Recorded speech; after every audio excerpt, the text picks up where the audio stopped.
چاہو گر ہو برکت کاروبار میں تو سیکھو جو بتایا شریعت نے ہم کو، احکام تجارت، احکام تجارت۔ الحمدللہ رب العالمین والصلاة والسلام علی سید المرسلین، اما بعد فاعوذ باللہ من الشیطان الرجیم، بسم اللہ الرحمن الرحیم۔ الصلاة والسلام علیک یا رسول اللہ، الصلاة والسلام علیک یا حبیب اللہ، الصلاة والسلام علیک یا نبی اللہ وعلا آلک واصحابک یا نور اللہ۔ مدنی چینل کے ناظرین، الحمدللہ سلسلہ احکام تجارت کے ساتھ حاضر ہیں۔ جیسا کہ آپ جانتے ہیں یہ پلیٹ فارم جو ہے ہمارا بالخصوص فوکس کرتا ہے مالی معاملات کو، تجارتی لین دین کو، اور آپ کے جو فائنینشیل پرابلمز ہوتے ہیں جس پر آپ چاہتے ہیں کہ قرآن و حدیث کی روشنی میں، شریعت اسلامیہ کی تعلیمات کی روشنی میں آپ کو جواب مل جائے، تو بالکل ہمارا پلیٹ فارم حاضر ہے۔ مفتی علی اصغر عطاری مدنی مدظر اللہ العلی ہمارے ساتھ تشریف فرما ہے۔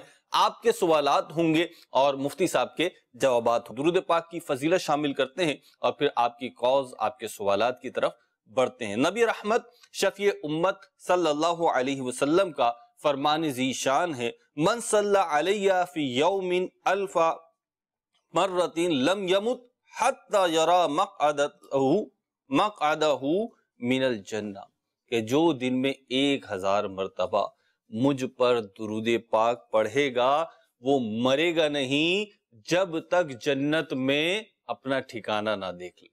تو 1000 کا فیگر درود پاک پڑھنے کے اعتبار سے کوئی بہت بڑا فیگر نہیں ہے۔ اگر کوشش کریں گے تو انشاءاللہ یہ ہماری روٹین میں، ہمارے معمولات میں، معمول کے جو اذکار ہیں اس میں شامل ہو جائے گا۔ نیت فرما لے اللہ تعالی ہمیں 1000 بار روزانہ درود پاک پڑھنے کی سعادت بھی عطا فرمائے اور یہ فضیلت بھی ہمارے نصیب میں اللہ کرے ہو جائے۔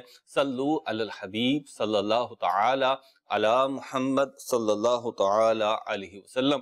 اچھا میروز بھائی، آپ نے جو ابھی درود پاک کا واقعہ اور حدیث پاک اور فضائل پڑھنے کی ترغیب دی، ہمارے پرانے جاننے والے تھے D S P Hanif Qadri, تو ان کا اچانک ہارٹ اٹیک سے انتقال ہو گیا۔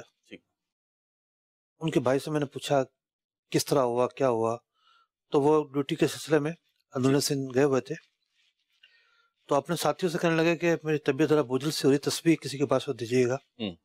تسبیح لے کے درود پاک پڑھنا شروع کر دیا، سبحان اللہ، اور اسی کیفیت میں ان کا ہارٹ اٹیک ہوا اور انتقال ہوا ہے۔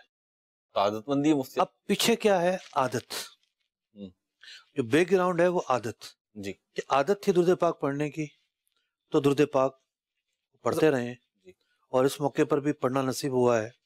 تو عادت جو ہے نا وہ بندے کو نہ جانے کہاں لے جاتی ہے۔ کیا بات ہے۔ جس طرح کے ہیبٹس ہوں گے، جس طرح کا شوق ہوگا، جس طرح کی لگن ہوگی، دنوں رات میں جو آپ کی ترجیحات ہوں گی، تو پھر بندہ ویسا ہی رہتا ہے۔ تو اچھی عادتیں، تسبیح پڑھنے کی عادت، درود پاک پڑھنے کی عادت، دیکھیں کہاں تک بندے کو لے جاتی ہے۔ کیا بات ہے، دنیا میں بھی فائدہ ہوتا ہے، آخرت میں بھی فائدہ ہوتا ہے، اور انتقال کے وقت اس طرح کے اعمال میں مشغولیت کے وقت انتقال ہو جانا، یہ خود اپنے طور پر ایک سعادت مندی، اللہ تعالیٰ ہمیں توفیق عطا فرمائے۔ صلو علی الحبیب صلی اللہ تعالی علی محمد صلی اللہ تعالی علیہ وسلم۔ بہرحال آپ کے سوالات کی طرف بڑھتے ہیں اور پہلی کال، پہلا سوال شامل سلسلہ کرتے ہیں۔ جی، میرا مفتی صاحب سے یہ سوال ہے کہ میرا جو سیٹ ہے میں اس کے بعد ان کا کام کرتا ہوں، پراپرٹی کا دفتر ہے، تو ایک میرے کزن کی 20,000 تنخواہ ہے اور جو میری تنخواہ ہے وہ 30,000 روپے ہے۔ وہ کہتے ہیں آپ نے اس کو نہیں بتانا، تو لوگوں کو بھی نہیں بتانا کتنے لوگ میرے سے پوچھتے ہیں، تو وہ تو جھوٹ میں بات چلی جاتی ہے، ادھر میں کیا کروں، اس میں کیا ہے؟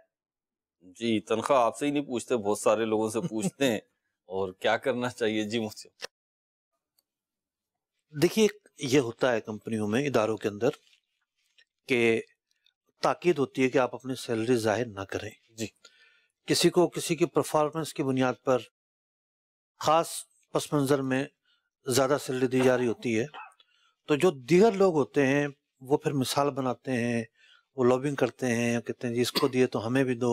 جی، حالانکہ وہ اپنی اپنی ترجیحات اور چیزیں ہوتی ہیں، ضروری نہیں کہ جناب سب کا ایک جیسا صلاحیتوں کے حامل ہوں، سب ایک جیسے کام کرنے کی سپیڈ ہو، کمی بیشی ہوتی ہے۔ جی، تو اب یہ کس نے کہا آپ کو کہ جی آپ جھوٹ بولیں؟ آپ کہتے ہیں کہ بھائی جو بھی سیلری ہے مل رہی ہے اللہ کا شکر ہے، جواب نہ دیں، تو جواب نہیں دیں گے تو کوئی حرج نہیں اس میں، کوئی آپ کو ضرورت نہیں پوچھے گا، آپ کو بس مضبوط بننا پڑے گا۔ 2-4 دفعہ منع کر دیں گے تو شاید پھر پوچھے نہیں۔ جی لیکن ہمارے ہاں ایک عادت ہے نا، جی تجسس کی عادت، جی تجسس بھی کبھی قابل مدح ہوتا ہے، کبھی قابل ذم ہوتا ہے۔ جی آپ کو ایک تجسس ہوا کہ میں پیارے آقا علیہ الصلوۃ والسلام کی سیرت پڑھوں، سبحان اللہ، انتہائی نہیں مدح کا کام ہے، نیک کام ہے، اچھائی کا کام ہے، لیکن کسی کی ٹو میں پڑھنا کیا کیوں کیسے، تو یہ جو تجسس ہے یہ اچھا راستہ نہیں ہے۔ اور بعض تجسس تو اس طرح کے ہیں کہ وہ گناہ پر مشتمل ہے۔ قرآن پاک میں واضح طور پر منع کیا گیا ولا تجسسو، کہ اس طرح کی جاسوسی میں نہ پڑھو۔ پھر ایک پرائیویسی ہوتی ہے، ہر آدمی کی ایک نجی زندگی ہوتی ہے، ایسے سوال نہیں کرنے چاہیے جس کا تعلق اس کی نجی زندگی سے ہو، یا ایسے سوالات جسے برا محسوس کیا جاتا ہو۔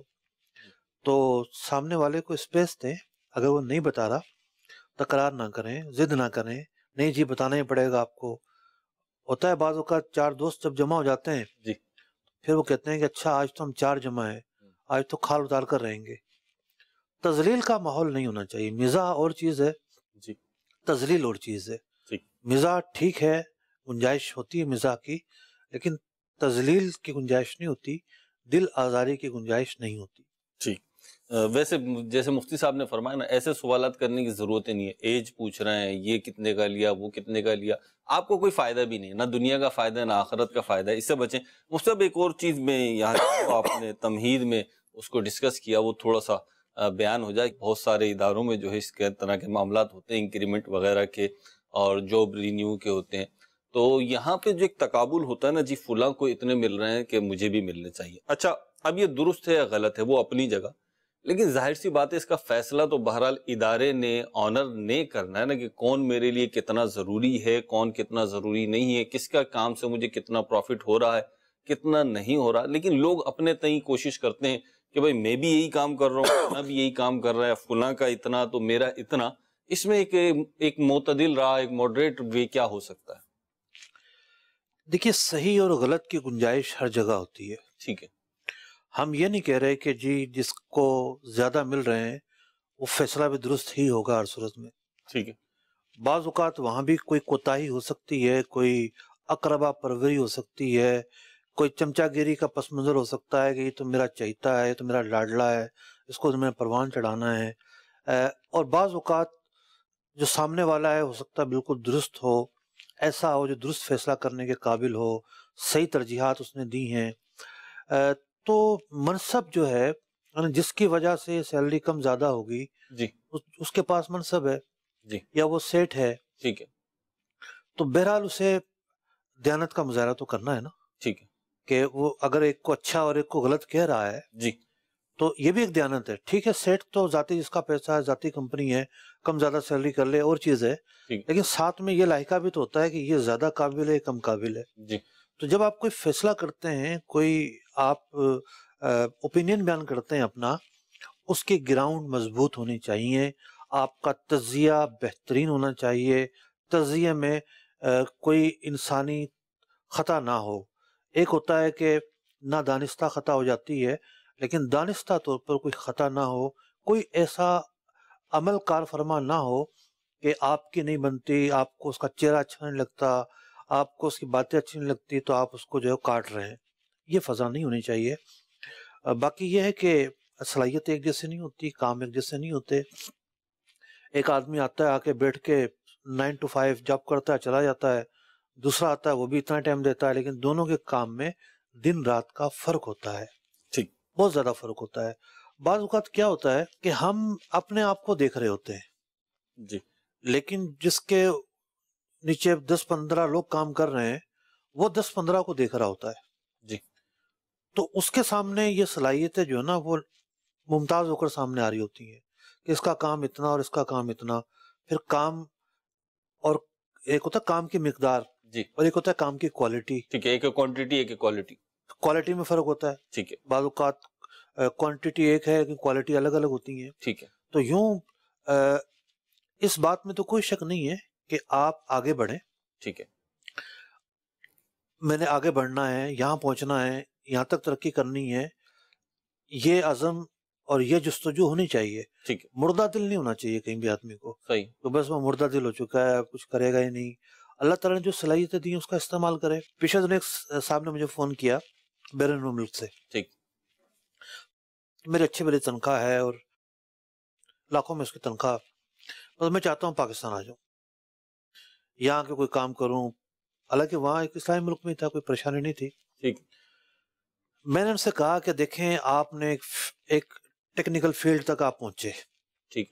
اس فیلڈ میں آنے کے بعد آپ ریورس گیئر ماریں گے تو اچھا نہیں ہے یہ. ٹھیک. اچھا نہ ہونے کی وجہ یہ ہے کہ جہاں تک آپ پہنچے ہیں آپ کچھ اور لوگوں کو سکھا دیں. ٹھیک. آپ کے ہنر سے فائدہ پہنچے گا, آپ کی اس سے فائدہ پہنچے گا. ٹھیک ہے. پھر آپ ایک نیا کام شروع کریں گے, کوئی مناسب نہیں ہے. ایک اسٹرگل زیرو سے شروع کرنا پڑے گی. جی ہاں, حدیث پاک میں بھی ہے جس کو جہاں سے رزق دیا جا رہا ہو وہ اسے لازم پکڑ لے. ٹھیک. تو آگے بڑھنے کی جو دھن ہے وہ مذموم نہیں ہے کہ آپ بولیں کہ جی قابل مذمت ہے اور یوں ہے اور دنیا کے پیچھے بندہ دوڑ رہا ہے. ایسا نہیں ہے, بہت سارے اچھے پہلو بھی ممکن ہیں, لیکن آگے بڑھنے کی دھن کا مطلب یہ نہیں ہے کہ آپ ان کرائٹیریاز کو اختیار نہ کریں جو آپ کو آگے لے کر جائیں گے. صحیح. آپ صرف دھن تو آپ کی ہو, عزم تو آپ کا ہو, آپ کام اس انداز پہ نہ کریں. ٹھیک. تو یہ دونوں چیزوں کا ملاپ ہونا ضروری ہے. کام بھی پھر اسی انداز پہ کریں. ٹھیک ہے. یعنی جو ایکسٹرا آرڈنری بندہ ہوتا ہے وہ ایکسٹرا آرڈنری محنت بھی کر رہا ہوتا ہے. صحیح. یہ دونوں چیزیں ہوتی ہیں. ٹھیک. کوشش کرتے رہے, نا امید نہ ہو. لیکن بہرحال جو مفتی صاحب کی بات کا میں سمجھا کہ صلاحیتیں ہیں انہیں نکھاریں, بڑھائیں اور ایک اعتدال میں رہ کر آگے بڑھنے کی خواہش اور کوشش کرتے رہیں. اگلے سوال کی طرف بڑھتے ہیں آپ کے اور دیکھتے ہیں کیا سوال ہو رہا ہے. جی. سوال یہ ہے حضور کہ یہ مختلف پلیٹ فارمز چل رہے ہیں ای کامرس کے بزنس کے, کہ جو مختلف پلیٹ فارمز ہیں, بڑے بڑے پلیٹ فارمز ہیں, وہ ایک طرف سے چیز لے کر دوسرے پلیٹ فارم کے اوپر بھیجی جاتی ہے, پھر وہاں پر سے لوگ اس کو دیکھتے ہیں اور چیزیں پرچیز کرتے ہیں. یہ جو پلیٹ فارم ہوتا ہے یہ اپنی چارجز وغیرہ رکھتا ہے اور جب چیز بک جاتی ہے تو اپنے چارجز کاٹ کر بقایا جو رقم ہوتا ہے وہ اس بزنس کرنے والے کو وہ دے دیتا ہے. اور اس میں ان کے مختلف طرح کے ماڈلز ہیں, تو اس کے حوالے سے شرعی رہنمائی چاہیے کہ کیا اس طرح کے آن لائن پلیٹ فارمز کے اوپر چیزیں بیچنے کے لیے رکھنا, ان کے اکاؤنٹ کریٹ کرنا, کیا یہ درست ہے؟ جزاک اللہ خیرہ. دیکھیے آپ کے سوال کے اندر ایک پیچیدگی ہے, شاید آپ نے اس کا احساس نہ کیا ہو. آپ نے کہا کہ ایک پلیٹ فارم سے دوسرے پلیٹ فارم پہ جا کے بیچنا. سوال تو آپ یہ کر رہے ہیں کہ آپ کسی ایک پلیٹ فارم پر اکاؤنٹ کھلوا کے اپنی چیز ڈسپلے کرتے ہیں اور اس سے وہ چیز بیچی جاتی ہے. یہ تو ایک سمپل طریقہ, لیکن ایک اور جو طریقہ ہے وہ یہ ہے کہ جناب دیکھتے ہیں کہ یہاں کتنے کی بکری ہے, اس کا ریٹ لے کے آگے لگا دیتے ہیں جہاں زیادہ کی بکری ہو, اور چیز ہوتی نہیں ہے, یہاں کی چیز وہاں گھما دیتے ہیں, اپنی کوئی چیز نہیں ہوتی. اس کا کوئی نام بھی ہے, دو ویب سائٹ سے ڈال لیا. جی جی, نام میرا ذہن میں نہیں آ رہا اس کا, بڑا مشہور سا نام ہے, ہمارا کلپ موجود ہے اس پر کہ یہ ایفیلیشن وغیرہ جو نا. تو لیکن اگر سمپل اکاؤنٹ ہے, آپ نے مثال کے طور پر ایک مشہور کمپنی ہے اس کا پلیٹ فارم یوز کرتے ہوئے اکاؤنٹ بنایا, چیز آپ کے پاس موجود ہے اور آپ نے آن لائن بیچی ہے, چیز موجود ہے تو کوئی حرج نہیں ہے, اس میں کوئی ایشو نہیں ہے. اگر آپ کے پاس چیز موجود نہیں ہے, آپ نے اشتہار تو دے دیا آرڈر ملنے کے بعد خریدیں گے, تو اپنے اشتہار کے ساتھ منشن کر دیا کریں کہ جی یہ ہمارے طرف سے ایک پیشکش ہے, آپ کا آرڈر موصول ہوگا تو ہم کیش اینڈ ڈیلیوری کی بنیاد پر جو ہے چیز بیچتے ہیں اور چیز آپ کو موصول ہوگی اور اسی وقت ہماری ڈیل فائنل ہوگی. تو پھر آپ نے خرید کر بھیجی تو مال آپ کی ملکیت میں آ گیا. کیش اینڈ ڈیلیوری کی بنیاد پر جب چیز اس کے پاس گئی ہے, سودا بھی اسی وقت ہوا ہے, تو یہ طریقہ کار درست ہوگا. اور بہت بڑا پلیٹ فارم ہے, تو بہت بڑا پلیٹ فارم ہے, نئے سے نئے دروازے اور نئے سے نئے جہان کھل رہے ہیں. ایک صاحب میرے ساتھ بیٹھے تو کہنے لگے کہ جی میں کچھ مسائل لے کر آیا ہوں. پتہ یہ چلا کہ جی مارکیٹنگ ٹولز کے تعلق سے ایک بڑا پلیٹ فارم ہے. ٹھیک ہے. اب اس کا جو ڈسپلے پیج ہے ویب سائٹ کا، ایک اس کا ایریا ہوتا ہے، چھوٹا سا ہوتا ہے. ٹھیک ہے. بہت سارے پروڈکٹ وہ ہوتی ہیں جو دبی ہوتی ہیں 15ویں نمبر پیج پہ، 20ویں نمبر پیج پہ، ٹھیک ہے. لوگ جاتے ہی نہیں اس تک. صحیح ہے. اچھا اوپر پیج کون سا آتا ہے کہ جس کی خریداری ہو رہی ہوتی ہے، ٹرینڈنگ میں ہوتی ہے، ٹرینڈنگ میں ہوتی ہے، یا جس کو ریویوز مل رہے ہوتے ہیں، کومنٹس مل رہے ہوتے ہیں. اب جس کی کوئی چیز ہی نہیں ہے، بکی نہیں ایک دفعہ ہی. ٹھیک ہے. اب وہ پھر ایک پورے مارکیٹنگ ٹول ہے، ایک ڈمی خرید و فروخت ہوتی ہے پھر ٹھیک ہے. کہ جناب تم خرید لو، اپنے اکاؤنٹ سے پیسے دے دو، ہم تمہیں الگ سے پہنچا دیں گے. بعض اوقات مفت کا سلسلہ ہوتا ہے. یہ پوری ایک دنیا بن گئی ہے. ٹھیک. اور نہ جانے کیا کیا کیا کیا چیزیں سامنے آئیں گی. تو ہم نے تو ایک صورت کا جواب دیا ہے. جس طریقے سے زمین پر جو کام ہوتا ہے اس کی ہزاروں صورتیں ہیں، اور جو آن لائن ہو رہا ہے اس کی بھی صورتیں بنتی چلی جا رہی ہیں. تو جیسی صورت ہوگی، جیسی تفصیل ہوگی، اس کے مطابق جواب ہوگا. ٹھیک ہے. مطلب دو تو آپ نے بیان فرما دی نا کہ پروڈکٹ موجود ہے اس کو ڈسپلے کر کے بیچ سکتے ہیں، اور کیش آن ڈیلیوری پہ پروڈکٹ موجود نہیں ہے تو بھی دے سکتے ہیں. جی ہاں. اگلی کال دیجیے. آج کل آن لائن بزنس کا بہت زیادہ ٹرینڈ جا رہا ہے. کچھ کمپنیز ہیں نظر میں، میں ان کا نام نہیں لینا چاہتا، لیکن ان کا جو سسٹم ہے جو دیکھنے میں آ رہا ہے وہ اس طرح کے آن لائن شاپنگ ہے. مطلب آپ گھر بیٹھے کچھ بھی منگوا سکتے ہیں. آپ اس میں بینک کی طرف سے کچھ ڈیز میں ڈسکاؤنٹ چل رہے ہوتے ہیں کہ آپ ہمارے تھرو پرچیز کریں تو آپ کو 10% ڈسکاؤنٹ ہوگا. اور لائک اے بائر، اگر آپ بائر ایز اے کسٹمر آپ کو چیز پرچیز کرتے ہیں، اگر 10% ڈسکاؤنٹ ہے، لیٹس سپوز 10,000 روپے کا کوئی موبائل ہے، وہ آپ کو بینک کی طرف سے ڈسکاؤنٹ کر کے 9,000 روپے کا پڑ جائے گا 10% ڈسکاؤنٹ کی وجہ سے. تو اب کچھ میں نے دوست آپ نے دیکھے ہیں وہ اس چیز کا اس طرح فائدہ اٹھا رہے ہیں کہ یار چلو بینک کی طرف سے 10% ڈسکاؤنٹ مل رہا ہے. وہ کیا کرتے ہیں کہ وہ ایز اے سیلر خود ہی اپنی پروڈکٹ جو ہے وہ لگاتے ہیں اس بزنس جو بھی ہے اس سسٹم کے اوپر، اور ایز اے کسٹمر کی دوسری آئی ڈی سے ایز اے بائر وہ اپنی چیز کو خود ہی پرچیز کر لیتے ہیں. جسٹ وہ بینک کا 10% ڈسکاؤنٹ جو ہے نا وہ جو حاصل کرنے کے لیے وہ خود ہی اپنی پروڈکٹس جو ہے نا دوسری بائر آئی ڈی بنا کے وہ وہاں سے پرچیز کر رہے ہوتے ہیں. ٹھیک ہے. تو اس طرح وہ 10,000 کی چیز لگا کے تو 9,000 کی خرید دیتے ہیں، 1,000 روپے کا ان کو بینک کی طرف سے ڈسکاؤنٹ مل جاتا ہے. اس طرح وہ کافی ہیوج انویسٹمنٹس کے اندر وہ کاروبار اتنا کر رہے ہیں. تو ملٹیپل آن لائن اس طرح بزنس میرے سامنے دیکھنے میں آ رہے ہیں جو لوگ ان کے اوپر اپنی انویسٹمنٹ اس طرح کر رہے ہیں کہ بائر بھی خود ہیں، سیلر بھی خود ہیں، اور جسٹ بینک کی ڈسکاؤنٹ اس طریقے سے حاصل کر رہے ہیں. بس آپ مجھے بتا دیں کہ اس طرح سیلر پرچیز جائز ہے یا اس میں کوئی انٹرسٹ یا کوئی بینک کو بھی اس طرح نقصان نہیں ہو رہا، کمپنی کو بھی نہیں ہے، لیکن بائر جو بندہ خریدنے والا ہے وہ ایک آن لائن سیلر بھی خود بنا ہوا ہے اور بائر بھی خود بنا ہوا ہے. بس وہ انٹرسٹ جو میں بینک ڈسکاؤنٹ ہے نا وہ گیپ حاصل کر رہا ہے. بس اس کے بارے میں مجھے کلیئر کر دیجیے گا. جی آرٹیفیشل ٹریڈنگ ہو رہی ہے. ہمارے سلسلے کے جو ناظرین ہیں جہاں وہ شرعی احکام سے واقف ہوتے ہیں جی وہیں مارکیٹ کی 2 نمبریوں سے بھی آگاہی ملتی رہتی ہے. جی بینیفیشل ہوتا ہے اس اعتبار سے کہ مارکیٹ میں کیا 2 نمبریاں ہو رہی ہیں، آپ کس طرح بچیں. جو ادارے والے ہیں ان کے اگر علم میں نہیں ہوگا تو ان کے علم میں بھی یہ بات آگے ہوگی. لیکن ایک اور اندیشہ بھی ہے، بارش کا پانی زرخیز زمین پر گرتا ہے تو سبزہ اگاتا ہے، ٹھیک دلدل میں گرتا ہے تو کیچڑ بڑھاتا ہے. جی اب جس کے دل میں کھوٹ ہوگا اس کے سامنے تو ایک آئیڈیا آ گیا، اور یہ چور بازاری کا آئیڈیا ہے جناب.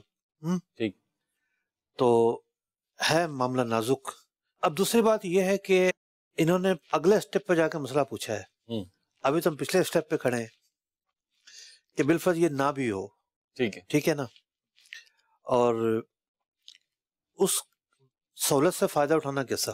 جی میں نے بہت سارے لوگوں سے معلومات کی ہیں، کچھ بینکر سے پوچھا ہے، ایک آدھ کارپوریٹ سیکٹر میں جو فائنینس میں کام کرتے ہیں ان سے پوچھا ہے، اور زیادہ تر لوگوں کا یہ کہنا ہے کہ یہ جو ڈسکاؤنٹ ہوتا ہے کچھ کمپنی برداشت کرتی ہے اور کچھ بینک برداشت کرتا ہے. ٹھیک. زیادہ تر غالب یہ صورت ہے کہ دونوں مل کر برداشت کرتے ہیں. ٹھیک ہے. کیونکہ ہم یہ نہیں کہہ سکتے کہ جی اس طرح آن لائن کمپنیوں میں ہوتا ہے، جی نیا سال آ رہا ہے، جی فلاں دن آ گیا، جی فلاں دن آ گیا، تو وہ قیمت بڑھا کے 400 لکھیں گے اور اس کے بعد جو نا 10% ڈسکاؤنٹ دے کر احسان کر دیں گے. ٹھیک. اس مارکیٹ میں ایسا نہیں ہے، کیونکہ آپ کسی ریسٹورینٹ پر گئے ہیں جی تو اس کے بل تو مشہور ہیں، ایکچوئل پرائس موجود ٹھیک ہے نا. جو دوسرا کسٹمر ہے اس کو اتنے ہی چارج ہو رہے ہیں، جی. کارڈ والے کو ڈسکاؤنٹ ہو رہے ہیں. جی. تو قیمت تو کم ہو رہی ہے. ٹھیک. تو ہوتا یہ ہے کہ وہ آدھی قیمت زیادہ تر صورتوں میں بینک کے ذمہ ہوتی ہے اور آدھی قیمت جو ہے وہ جو اس کے پروڈکٹ ہے اس کے ذمہ آتی ہے. اب سوال یہ پیدا ہوتا ہے کہ جی بینک کو کیا لاچاری ہے, بینک کیوں فائدہ پہنچا رہا ہے؟ جی زیادہ تر کیسوں میں یہ ہوتا ہے کہ آپ کے اگر کارڈ کے اندر اتنے پیسے ہوئے تو آپ گولڈ کارڈ ہولڈر ہیں, اتنے ہوئے تو آپ فلاں کارڈ ہولڈر ہیں, جی تو آپ کو فیسلٹی ملتی ہے. لیکن یہ بھی دیکھنے کو ملا ہے کہ ایسا ضروری نہیں ہے. ٹھیک ہے. تمام جو کارڈ ہولڈر ہیں ان کو فیسلٹی مل رہی ہوتی ہے. ٹھیک ہے.